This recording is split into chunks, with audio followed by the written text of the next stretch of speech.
இருக்கா இருக்கா இங்கிட்டு வாங்க, இப்படி வாங்க, கொஞ்சம் வாங்க, தயவு செய்து வாங்க. அந்த அரிசியை ஒரு தடவை ஐயா கலைஞரையோ அம்மா ஜெயலலிதா ஒரு தடவை சாப்பிட சொல்லுங்க. அந்த அரிசி எங்கள் வீட்டு கோழிக்கு போட்டால் திங்காமல் ஓடிடுது. தமிழ்நாடு அரசு முத்திரையவே மாற்றிடுவேன், தலைநகரே மாற்றிடுவேன். அதான் மொத்த மாற்றம்.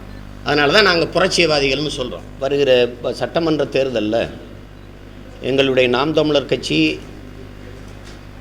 தமிழ்நாட்டில் இருக்கிற 234 தொகுதி, புதுச்சேரியில் மாகே ஏனம் தவிர்த்து 28 தொகுதி, காரைக்காலில் இருக்கிற 5 தொகுதி, அதோட தேவிகுளம் கேரள மாநிலத்தில் இருக்க தேவிகுளத்துலையும் சேர்த்து 268 தொகுதி வருது. இந்த அனைத்து தொகுதிகளையும் நாங்கள் தனித்து போட்டியிடுறோம். அதில் எங்களுக்கு தேர்தல் ஆணையம் இந்த தேர்தலில் எங்களுக்கு சின்னமாக இந்த இரட்டை மெழுகுவர்த்தி எங்களுக்கு ஒதுக்கி இருக்குது. இந்த இரட்டை மெழுகுவர்த்தி நாம் தமிழர் கட்சியினுடைய சின்னம், இரட்டை மெழுகுவர்த்தி. இதுவரை எங்கள் எண்ணத்தில் எரிந்த நெருப்பு இப்போது எங்கள் சின்னத்தில் எரிந்து கொண்டிருக்கிறது. இது புரட்சி தீ.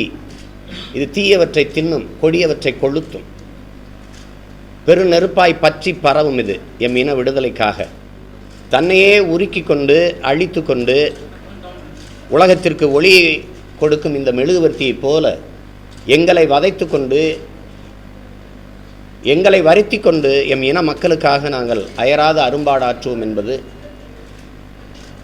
இந்த மெழுகுவர்த்தி ஒரு தியாகத்தின் அடையாளம், ஒரு ஈகத்தினுடைய குறியீடு. அப்படி அடிமைப்பட்டு கிடக்கிற எங்கள் அன்னை தமிழ் சமூகத்தினுடைய விடுதலைக்காக இருண்டு கிடக்கிற இன மக்களுக்கு வெளிச்சத்தை ஏற்ற வருகிற இந்த இரட்டை மெழுகுவர்த்தி. அமைப்பு மாற்றம், அடிப்படை மாற்றம், அரசியல் மாற்றம் தான் நம்ம தத்துவம், அதான் நம்ம நோக்கம். ஆட்சி மாற்றமோ ஆள் மாற்றமோ இங்கே பயன் இல்லை. அதனால தான் தலைநகரை மாற்றுவோம், தமிழகத்தை மாற்றுவோம்ங்கிற நிலைப்பாட்டை முன்வைக்கிறோம். ரெண்டாவது, எங்கள் திருநாட்டில் எங்கள் நல்ல ஆட்சியே என்று எமது புரட்சி பாவலர்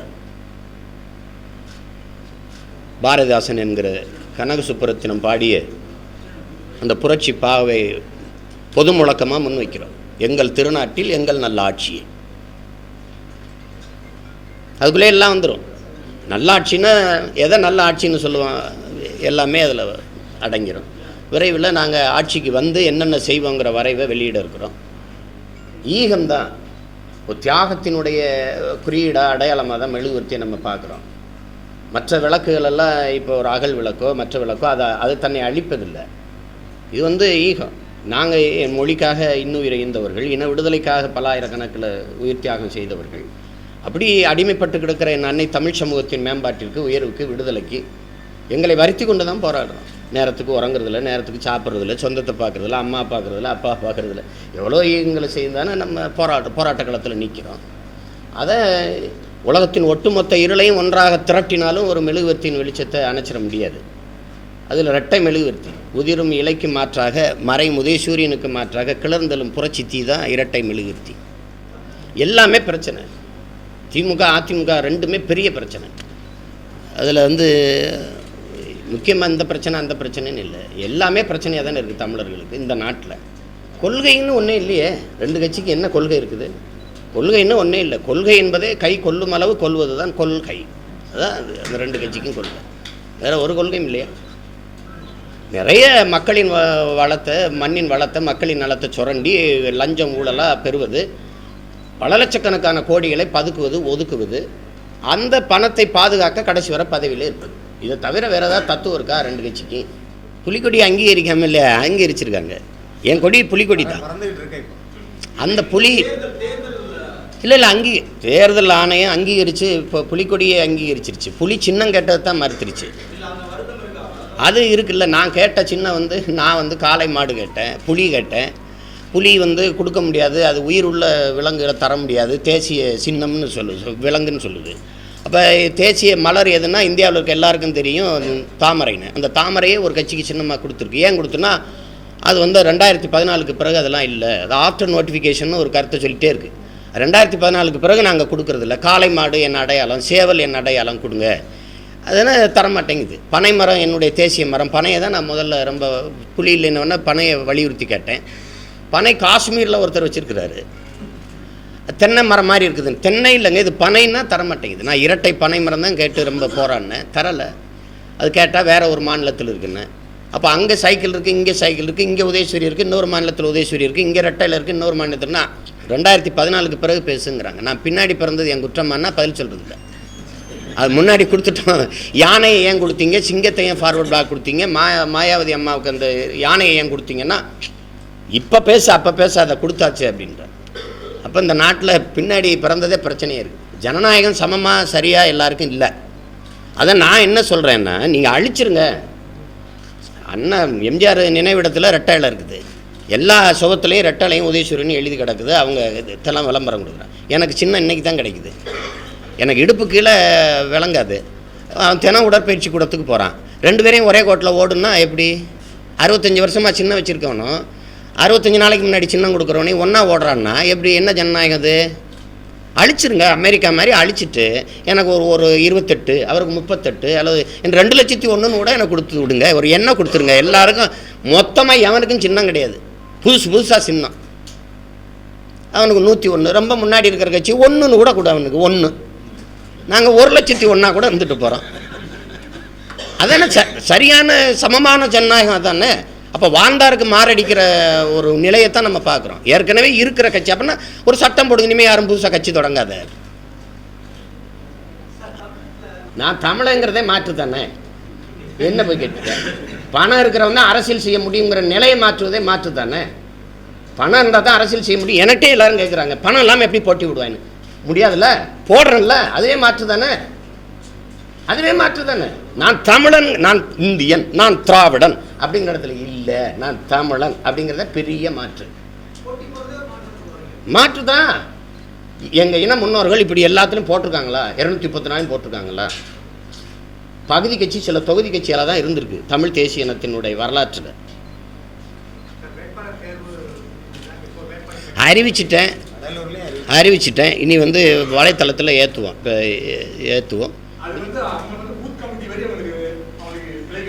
இருக்கா இங்கிட்டு வாங்க, இப்படி வாங்க, கொஞ்சம் வாங்க, தயவு செய்யுங்க வாங்க.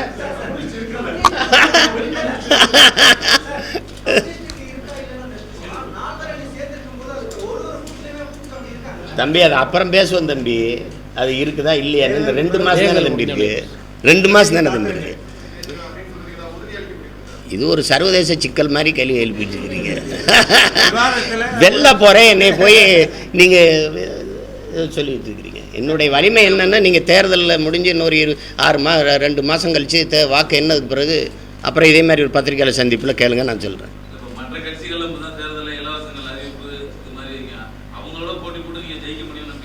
இலவசத்தை ஒழிக்கிறதா எங்களுடைய நோக்கம். நான் தனி மனிதன் கையேந்தனா பிச்சை, என் இனம் மொத்தமும் சேர்ந்து கையேந்தனா அது பிச்சை இல்லாமல் எப்படி இலவசமாகும்? இலவசம்ங்கிறது ஒரு திட்டமே கிடையாது, அது ஏமாற்று. இலவசங்கிறதே, நான் உலகத்துக்கு சோறு போட்டவன், நான் ஈக்கி எறும்புக்கும் இறையாக இருக்கணும்னா அரிசி மாவில் கோலம் போட்டவன், எல்லாம் கல்லில் போட்டுக்கிட்டு இருக்கும்போது நான் உலக பேரினம் தன்மானத்துக்காக தான் நான் உயிரே விட்டவன். என்னை நான் தினம் உழைக்கிறேன், தினம் கார்டுக்கு மேலே வேலை செய்கிறேன். எனக்கு எதுக்கு இலவசம்? எனக்கு இலவசம் பெற வேண்டிய நிலையில் இல்லாமல் என் வாழ்க்கை தரத்தை உயர்த்தணும். அதுதான் ஆட்சி, அதான் சரியானது. அந்த ஆட்சியை கொண்டு வரதான் நாங்கள் பார்க்குறோம். எதுக்கு இலவசம்?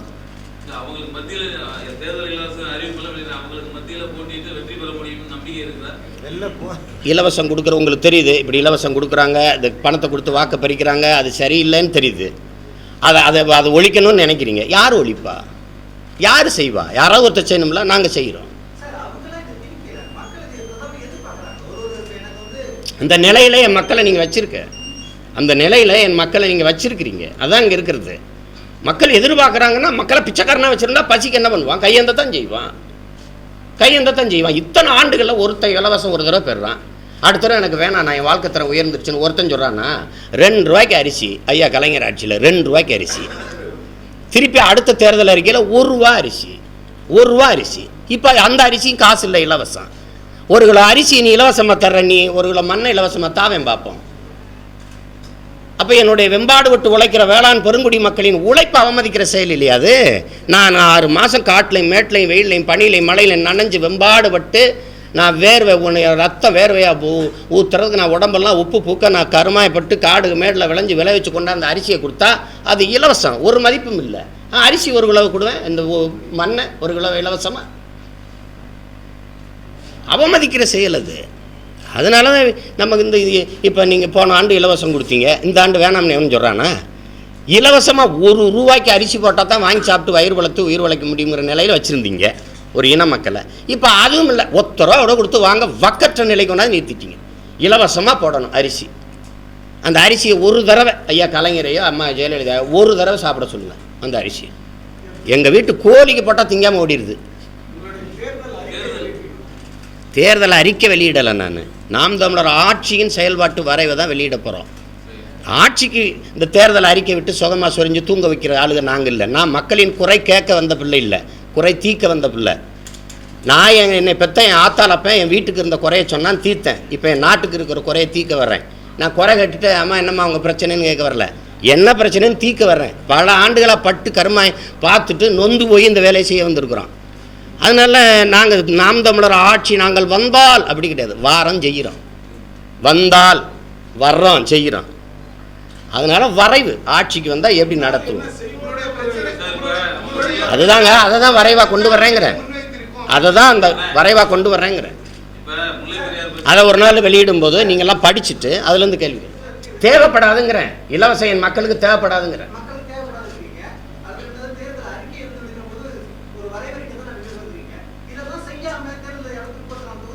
செய்யாம என்ன செய்ய போறேங்கிறேன், செய்யாமன்றீங்க. ஒரு கேள்வியில் அர்த்தம் இருக்கா? நான் செய்ய போறேன் கொண்டு வந்து எழுதி வெளியிட்டு இந்த மாதிரி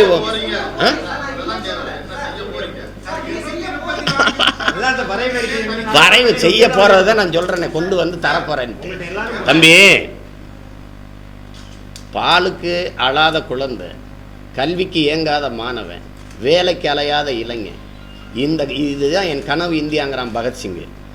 பசிங்கிற வார்த்தையே இல்லாத ஒழிப்பேன், வேலை இல்லை அப்படிங்கிற அந்த சொல்லையே ஒழிப்பேன், அந்த வார்த்தையே இல்லாமல் அழிப்பேன், எல்லாத்தையும் மாற்றிடுவேன்.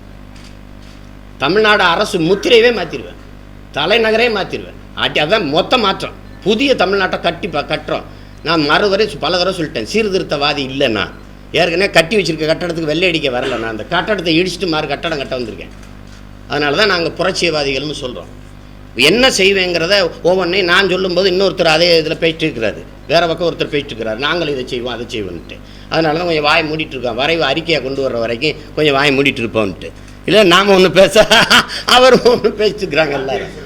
நான் அமெரிக்காவில் திரும்பி வரும்போது வளர்ந்துட்டு தான் திரும்பி அவங்க சொன்ன மாதிரி நான் அடிக்கடி தமிழ் சண்டை போட்டுட்டே இருப்போம். அவங்க இங்கே இல்லைங்கிறது ரொம்ப வருத்தமாக இருக்குது. டப் பண்ணும்போது தான் எனக்கு ஃபஸ்ட் டைம் எனக்கு ஸ்ட்ரைக் ஆச்சு, அவங்க இல்லை அப்படிங்கிறது.